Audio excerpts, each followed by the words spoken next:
Assalamu alaikum wa rahmatullahi wa barakatuh. Peace and blessings of Allah to all of you, ladies and gentlemen, welcome. A'udhu billahi minash shaitan rajim. I seek refuge with Allah from the shaitan, the stone. Bismillahir Rahmanir Rahim. With the name of Allah, most gracious, most merciful. The topic is what Al-Quran says about the Salah, the prayer.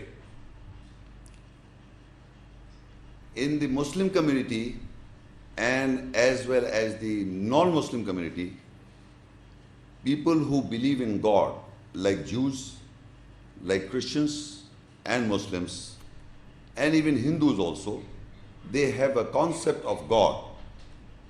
They all pray to God. They all, Jews, Christian, Muslims, Hindus, except for the atheist, or any school of thought belonging or have a concept of God, they are trying to communicate with God in their own way. So the Arabic word, the salah, the prayer that is mentioned in the Quran, I will read the ayahs and then we'll analyze these ayahs to find out what the Quran says about the salah, the prayer as mentioned in the Quran. But what is basically salah, the prayer, translated as prayer, is people trying to communicate with God. As most of you, in a critical or a situation that comes in your, in your life, you try to seek help from God. In your own manner, you are asking God for help. The Jews does it, the Christian does it, the Hindu does it, the Buddhist, everybody are asking from God. So they call it as prayer. I am praying to God. Meaning they are trying to ask something from God for their help or for thanks or to serve God. So basically in the Quran, salah is more than what people know about it. The prayer. First of all, if you look at that page, I will read just the meaning of the salah prayer is to be found in English Webster Dictionary. And it's just prayer. What does prayer means? A devout form of spiritual communication between man and Allah. That is God translated as a supplication, thanksgiving to Allah or God, adoration, confession to Allah, God, a religious observance either in public or private to Allah. And in the Muslim community, the format of salah prayer contains standing, bowing, prostrating. This definition which I have written down is to be found in an English dictionary Webster, except few words that I have added in connection with the Muslim salah, the prayer. In all of this, if you note, we Muslims are not doing this. Because this is one-way communication. Like for example, if there is a supplication to God, I am asking to God, do we pray like that? No. I will explain to you why. Then are you thanksgiving to God in prayer, salah? No. I will explain to you. Are you adoring God in your prayer? No. Then are you having confession to Allah that you have committed wrong? No. In the prayer. So this is a religious, what is the difference between us, Muslim community, establishing the prayer and a non-Muslim community? This definition is given in the website. This is a non-Muslim does like that. He's trying to communicate with God. He's asking God. He's thanking God. We are not doing this in prayer. What we are doing is, in the salah, what we recite? We recite the Quranic ayats. That's not your words. That is Allah's kalam, Allah's words that we Muslims recite in the prayer. And the whole Quran is being recited in the prayer. It is not your supplication, it is not your observation, and it is not you asking God. Everything that you recite is only ayats. And on those ayats, you say Subhana Rabbil Azim, that's you saying it. Subhana Rabbil Ala, that's you saying it. Or At-Tahiyat, that's you saying it. The rest, whole of the salah is Quran, nothing but the Quranic ayats. And that ayats is a communication of Allah through Muhammad, peace be upon him, Rasulullah, the messenger of Allah, and the seer of the prophets, and you are just reciting those words. That is the recitation of the Allah's ayats. And to that, you you bow and you prostrate on the ayats. So you must understand the difference, the big, huge difference between the Muslim salah, the prayer, and a non-Muslim. Because he is trying one way. He is asking Allah from one side, Allah do help me this, is Christian doing it. God do this, Hindu doing it. God you help me and I would thanks to God, I'm thankful to you God. All non-Muslim does like that. If you are a Muslim, you have to recite the ayahs according to a particular situation.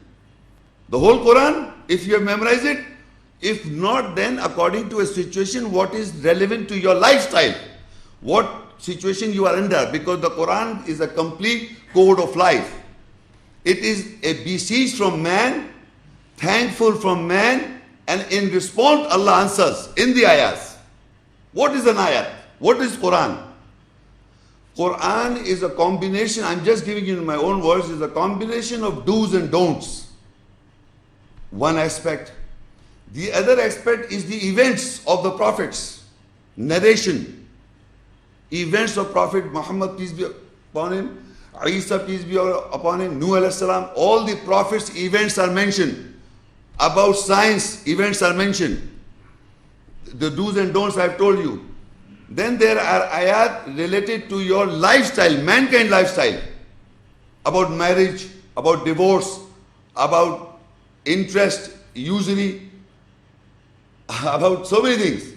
So it's a combination of many, many things. And we are just recitation of the revelation. The Quran is a revelation ayahs that we just recite. But if you do not understand and you do not know why are you reciting the ayahs, that's the education. That is the education. That is why in my lifetime people are asking me, how do you establish the salah, the prayer? Because yet people do not know what is the exact essence of the salah, the prayer. That is why the topic is being delivered. What is salah, the prayer? Is a two-way communication of Allah to Muhammad, peace be upon him. You are just repeating those words in the prayer. Because it is a revelation. It is an inspiration, wahi. It is a nazil, inspiration of Allah to Muhammad, peace be upon him, and you are reciting that. You are just repeating those words of Allah in the salah, the prayer. It is not your own. It is not your salah basically. It is the salah of messengers of all times. You have to just repeat those words, and how it will become your salah, I will discuss in the lecture in the ayahs. First of all, I want to make a big, huge difference. What is the prayer of Muslims and non-Muslims prayer?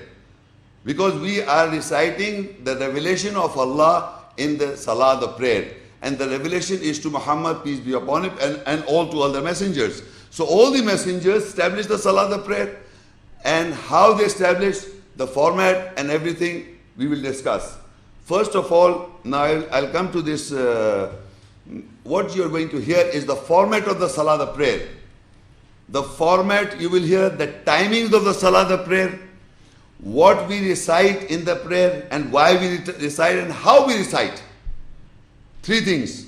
What we recite in the salah, the prayer, how we recite, why we recite in the salah, the prayer. Then you will hear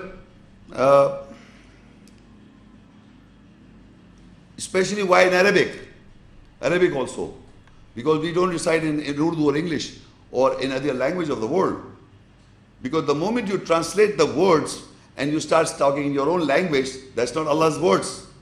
Allah's words are revealed or sent down by Allah in Arabic. So we have to recite in the prayer all, whether we are any nationality of the world, you belong to any culture, any nationality, you have to memorize the Arabic text of the revelation of Allah in pure form, understand it, the understanding of the essence, the spirit, the ruh, you have to know this. Then you have to bow, prostrate and bow. Bow and prostrate. If you do not, that's your problem. Where the Muslims who are reverting to Islam, the most inspiring thing for them is the prayer. Why? Because this is a revelation to Allah. Revelation of Allah to Muhammad, peace be upon him. And when you read the ayahs, it is a revelation of Allah to mankind. So we must know that.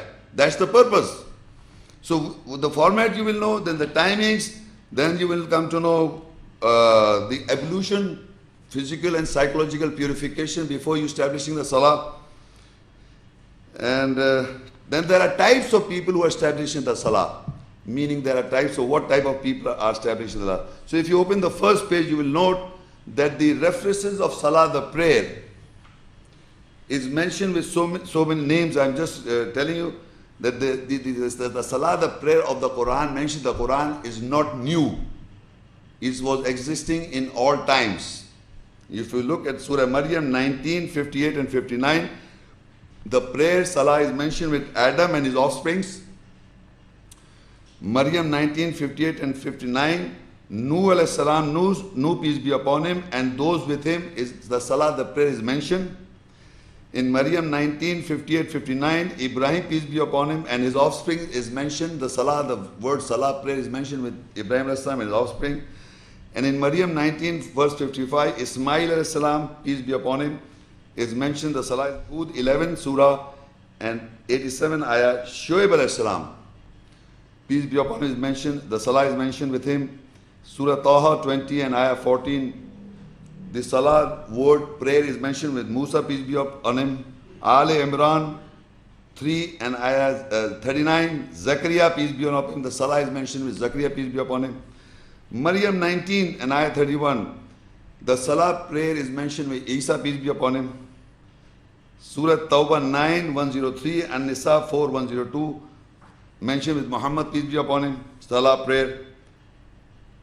Muzammil 73:20 also. Al Imran 3 and ayah 43. Maryam, peace be upon her, is also mentioned.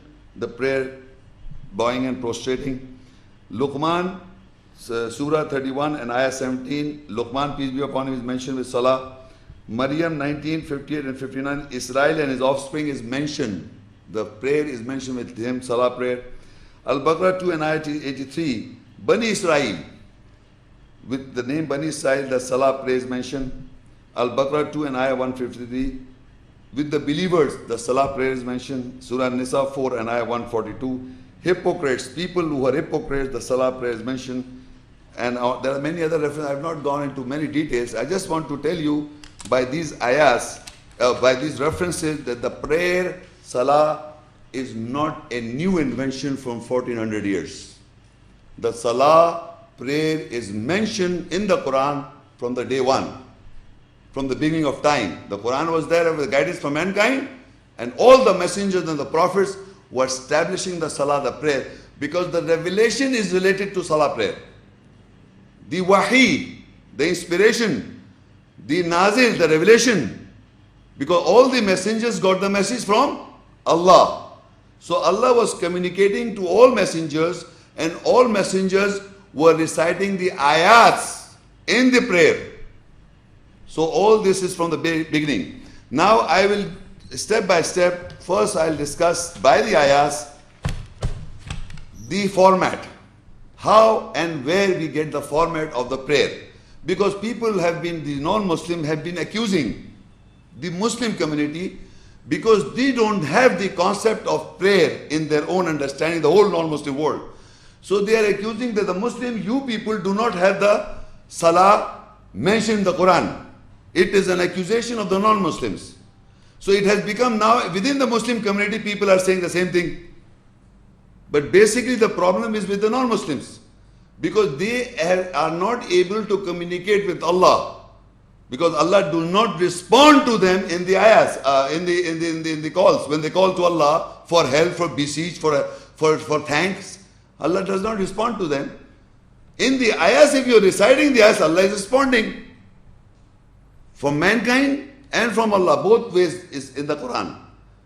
We'll see that. Now, first of all, I will discuss about the format. And the format is taken how, first of all, we know in the prayer, we have got an imam, the leader, who we Muslims follow in a mosque.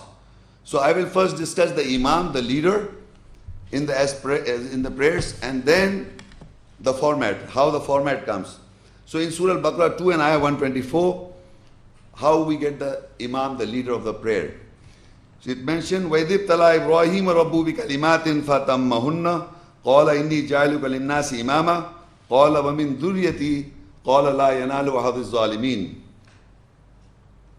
And Surah Al-Anbiya 21, Ayah 73, وَجَعَلْنَاهُمْ أَئِمَّةً يَهْدُونَ بِأَمْرِنَا وَأَوْحَيْنَا إِلَيْهِمْ فِعْلَ الْخَيْرَاتِ وَإِقَامَ الصَّلَاةِ وَإِيتَاءَ الزَّكَاةِ وَكَانُوا لَنَا عَابِدِينَ. And when his Lord put Ibrahim alayhi salam to trial with words, then he completed them. He said, surely I have made you the imam, leader for all mankind. He said, Ibrahim alayhi salam said, and from my offsprings, he said, my covenant shall not reach the oppressors. In this ayah, Allah has put Ibrahim alayhi salam into a trial. And once Ibrahim alayhi salam completes the words which Allah has put him in the trial, so Allah made him the imam, the leader for all mankind. Ibrahim alayhi salam is mentioned in the Quran as Millata Abikum Ibrahim. The religion we Muslims follow is your father, ancestor, the religion of your father, ancestor Ibrahim, peace be upon him. Muhammad sallallahu alaihi wasallam, seed of the prophets, follow the footsteps of Ibrahim alayhi salam. All the prophets. He is the father, ancestor of religion. Ibrahim, peace be upon him. So Allah says, I have made him the imam, the leader of not the prophets, the imam, the leader of the mankind. Linnasi imama. And he asked, Qala wa min zuriyati, would you, Allah, give the imam, the leadership from among my offsprings? So Allah says, Qala la yanalu adi zalimin, my covenant will not reach the oppressors. That means the imam, the leadership will continue. As we see in the mosque, the imams are there, but not for the oppressors. So further in the ayat I read, Al-Anbiya 21:73, the word there is وَجَعَلْنَاهُمْ أَئِمَّةً. And in the context of this ayah, Surah Al-Anbiya 21:73, if you look at the context, the prophets are mentioned. Various different prophets are mentioned. So Allah said, we made them, the prophets, A'imma, leaders, that they guide with our order and we inspire towards them to do good deeds and establish the salah and give zakah justification, and they became servants for us. So in this ayah, if you will note that the A'imma, the prophets, are the A'imma, the Imam, the leaders. And Allah says that we inspire towards them, to the prophets. Towards them what? To do good deeds and to establish the salah, the prayer. So the prophets were inspired by Allah to establish the salah, the prayer. You can see, وَأَوْحَيْنَا إِلَيْهِمْ فِعْلَ الْخَيْرَاتِ وَإِقَامُ الصَّلَاةِ. وَأَوْحَيْنَا means we inspire. We inspire towards them فِعْلَ الْخَيْرَاتِ, to do good deeds, to good works, وَإِقَامَ الصَّلَاةِ, and to establish the salah. So the prayer, the salah was inspired by Allah to all the prophets. Surah Al Imran 396, it says, Inna wala baytin wudiya linnasi lalladhi bi Bakkata Mubarakam wa hudal lil alameen. The first house placed for people is that with Mecca, a place of blessing and a guidance for all worlds. Now in this ayah you will note that Allah is describing the first house, and that everybody here in the hall and all of us know this, which house we are talking about. Kaaba. The first house is Kaaba. This is the first house placed for mankind. It is a guidance and a blessing for all worlds. Mubarakam wa hudal lil alameen. For all times, from all worlds. This is first house. So all mankind have to take guidance from the first house. From the Kaaba, from the Baytul Haram, from the Masjid Haram, the sacred mosque. How will you take guidance from the sacred mosque? Do you mean the building, the Kaaba, from the physical house? That you'll take guidance from there? Like the Dhalikal Kitab, La Raiba Fi Hudal Muttaqin. That this is a book, does not have a doubt, a guidance to those who guard. You read an ayah, the Kitab, it is referring to the book of Allah, that it is a guidance for those who guard. Similarly, the first house is the guidance for the worlds. How will you take guidance from that place? I will tell you how. Al-Baqarah 2 and ayah 144. قَدْ نَرَى تَقَلُّبَ وَجْهِكَ فِي السَّمَاءِ فَلَنُوَلِّيَنَّكَ قِبْلَةً تَرْضَاهَا فَوَلِّ وَجْهَكَ شَطْرَ الْمَسْجِدِ الْحَرَامِ وَحَيْثُ مَا كُنْتُمْ فَوَلُّوا وُجُوهَكُمْ شَطْرًا. Without doubt we see the movements or turning of your face in the sky. So we will revert you to a Qibla, that is direction of belief, so that you will be pleased. So revert your face to the intersection portion of the sacred mosque. And from wherever you are, revert your faces to the intersection portion of it. Now in this ayah, it is referred for Ibrahim alayhi salam, all the messengers, and to Muhammad, peace be upon him, that we see the turning of your face or the movements of your face in the sky. How a person moves his face in the sky. If I say to you, face towards the sky, towards, ila. In Arabic, ila means towards. If I ask you, you face your face, you face the sky, you look at towards the sky, how will you look? Like this. Okay? Am I wrong? You look at the sky, how will you look? You look at this or you look at this? Towards the sky. But if Allah says we see the movements, the turning of your face in the sky, it's a continuous movement, it's not fixed. If I am looking toward the sky and looking downwards, toward the sky and looking downwards, will be like, well, I'm demonstrating this is very important. Because in the hadith and the tradition, the word here, it is referred as ila sama. In the Quran is fi sama. So we must make Quran as the judge or the criteria to judge the hadith. Not that because it says ila sama in hadith, toward the sky, you put here ila sama. You don't have to do this.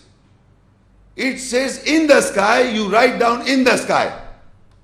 So if I say in the sky would be east and west, meaning no direction. If I look at here and like this would be yes, yes, this is no. If I look like this in the sky, meaning you are wandering, there is no particular direction. So why I'm emphasizing, because the people are writing here that even in the translation they say he was looking in the sky, he was not looking toward the sky. قَدْ نَرَى تَقَلُّبَ وَجْهِكَ فِي السَّمَاءِ. Fi sama means in the sky. In the sky means we see the movements or the turning of your face in the sky, meaning east and west. فَلَنُوَلِّيَنَّكَ قِبْلَةً تَرْضَاهَا. So we revert you to a qibla. Qibla means the direction of belief or the front. A qibla, tardaha, you will be pleased. What is that? فَوَلِّ وَجْهَكَ شَطْرَ الْمَسْجِدِ الْحَرَامِ. So you revert yourself to the intersection or the half or the portion of the sacred mosque. So what is your direction of belief? Or what is your qibla? Qibla means front or direction of belief. what is the direction or the front belief? What is your direction of belief? Qibla. Normally we think it's Kaaba. Normally, all the people here, and generally it has become a norm that we are facing the Kaaba. Of course, how? You must understand. Here it says, we will revert you to a Qibla, meaning a direction of belief that you will be pleased. Allah says that we will revert you to a Qibla that you will be pleased, that will revert you to a direction of belief that you will be pleased. And what is that? Fawalli, revert yourself, wajhaka, your face, shatral masjid haram. And shatar means half, portion, intersection of the sacred mosque or the forbidden mosque. What is the sacred or forbidden mosque? It is the only mosque in the whole world which contains Kaaba in between. No? Sacred mosque contains what? The Kaaba. And all around, what is going on? The Salah, 5 times a day, the Salah, the prayer. And the second thing is the Tawaf. So Allah said, revert yourself to the intersection, half of the portion of the sacred mosque. So in the sacred mosque, there are 2 things going on. This is the only one mosque in the whole world which has Kaaba and has 2 things. Tawaf, continuous Tawaf going on, and the prayers. So half of that would be Salah, the prayer. The other half you have to go there to perform Umrah and Hajj. So your Qibla is not the Kaaba. Your Qibla is the direction of belief, is that you have to revert yourself to the intersection of the sacred mosque. Is half is the Salah, the prayer all over the world. You have to bring the Salah, the prayer in your lifestyle wherever you are living in the world. The prayer that is established there. We have brought the Salah, the prayer in all parts of the world, half of the sacred mosque. Every mosque is a Shatral Masjid al-Haram. It is the half or the portion of the sacred mosque. Every mosque. The other half, you don't have a Kaaba. You don't bring a Kaaba here. You have to go there. For the other half, to perform Tawaf or Umrah or Hajj, you have to go visit the Makkah.